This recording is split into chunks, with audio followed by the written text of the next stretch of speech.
से तो कोई सरकारी बजट नहीं है, लेकिन मैं करूँगा और आप देखेंगे वो मेरा भी पैसा नहीं होगा, तो मैं सबके लिए करूँगा और उसको मैं नेक्स्ट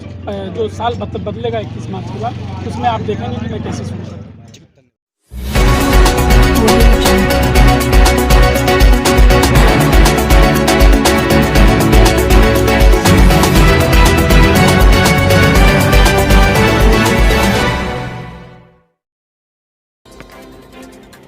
नमस्कार, आप देख रहे हैं न्यूज 100 और मैं हूं आपके साथ रश्मि पांडे। सुविधा और सोच, समरसता और समन्वय कैसे किसी गांव की दशा और दिशा बदल सकते हैं। इस बदले हुए गांव की बदलती तस्वीर यदि आपको देखनी है तो आपको जिला मुख्यालय से तकरीबन 20 किलोमीटर दूर विकासखंड बगौली की ग्राम पंचायत आटा कला में जाना होगा। यहाँ पर बना पंचायत घर देखने लायक है, जिसमें बैठने के बाद लगता ही नहीं कि गाँव में है। पंचायत घर किसी बड़े विभाग के सभागार जैसा लगता है। देखिए न्यूज 100 पर विनोद कुमार भारद्वाज की ये खास रिपोर्ट।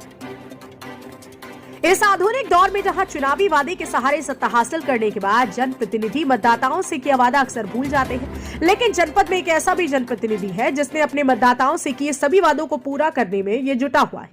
जो आज जनपद ही नहीं बल्कि प्रदेश के सभी जनप्रतिनिधियों के लिए नजीर बन गया है, जो अपने गांव क्षेत्र का विकास करना चाहते हैं। जी हां, पूरा मामला जनपद संत कबीर नगर के बगौली विकासखंड क्षेत्र के हाईटेक ग्राम पंचायत आटा कला का है, जहां ग्राम प्रधान अखलाक अहमद ने अपने चुनावी घोषणा पत्र में किए गए वादे के तहत ग्राम पंचायत के 100 परिवारों को निःशुल्क LED टीवी और इन्वर्टर बैटरी वितरित किया। इस दौरान कार्यक्रम में पहुंचे पूर्व मंत्री रामप्रसाद चौधरी ने ग्राम प्रधान अखलाक अहमद के प्रयास की सराहना करते हुए कहा कि राष्ट्रपिता महात्मा गांधी का सपना था कि ग्राम पंचायतें सशक्त बने, जिससे आम जनता विकास की मुख्य धारा से जुड़ सके, और आटा कला के ग्राम प्रधान अखलाक अहमद आज इस ग्राम पंचायत के लोगों को विकास की मुख्य धारा में लाने का सराहनीय कदम उठाया है, जो कि काबिले तारीफ है। वहीं पूरे मामले पर ग्राम प्रधान अखलाक अहमद ने कहा कि कोरोना काल में जब स्कूल कॉलेज बंद और ऑनलाइन क्लासेस चल रही थी, जो संपन्न घराने के बच्चे थे उनकी पढ़ाई तो जारी थी, लेकिन गरीब किसान के बच्चे शिक्षा से वंचित रह गए। वहीं कठिन परिश्रम कर पढ़ाई करने वाले बच्चों के सामने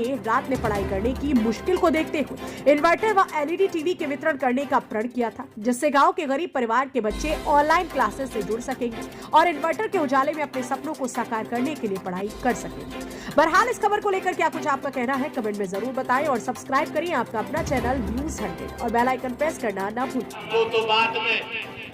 पहले आटा कला के सम्मानित बुजुर्गों, माता बहनों, सबसे पहले आपको बधाई देते हैं कि ऐसे नौजवान को आपने निर्वाचित करने का काम किया, जो केवल बस्ती आपके संत कबीर में नहीं, कबीर नगर में नहीं, केवल बस्ती जनपद में नहीं, पूरे उत्तर प्रदेश में हमें पंचायत मंत्री भी रहने का मौका मिला। गांधी जी ने सपना देखा था ग्राम स्वराज का, और वही चल के आगे अब पंचायत विभाग बना, पंचायत मंत्री रहने का मौका मिला है पूरा उत्तर प्रदेश देखने का। और यही सोच मैंने 4.5 साल के बाद एक प्रेस कॉन्फ्रेंस की, जिसमें जिले के सभी नेता मौजूद थे, और मैंने इनसे कहा कि सारे पत्रकार बंधु मौजूद थे कि ग्राम पंचायत आटा कला में कोई काम बचा ही नहीं है कि गांव के अंदर कोई ये आके कह दे कि यहाँ नाली नहीं है, यहाँ सड़क नहीं है, यहाँ रास्ता नहीं। पहली बार ये लोगों ने जिताया तो मैं आपके सभी लोगों के जिताए हुए रास्ते पे खड़ा उतरते हुए आप लोगों को भी काम किया। दूसरी बार जब आप लोगों ने मेरे ऊपर विश्वास जताया तो ये मेरी भी जिम्मेदारी है कि आपके पढ़ने वाले बच्चों के लिए, आपके स्वास्थ्य के लिए, पूरे गांव और जवार के लिए मैं कुछ ऐसा काम करूं जिससे मुझे भी कहने में फख्र लगे कि मैंने कुछ अच्छा काम किया। आज जो इन्वर्टर मैं दे रहा हूं अपनी माओ बहनों भाइयों को, आप ले जाओ इस मनोरंजन इन्वर्टर को और इसका आप उपयोग करो, अपने घर में पढ़ने वाले बच्चों को इससे तालीम दिलाओ। आप ये ना कहें, आपका बच्चा ये ना कहे कि लाइट नहीं है बाबूजी पढ़ाई कैसे करूंगा, या माताजी पढ़ाई कैसे करूंगा। हमारी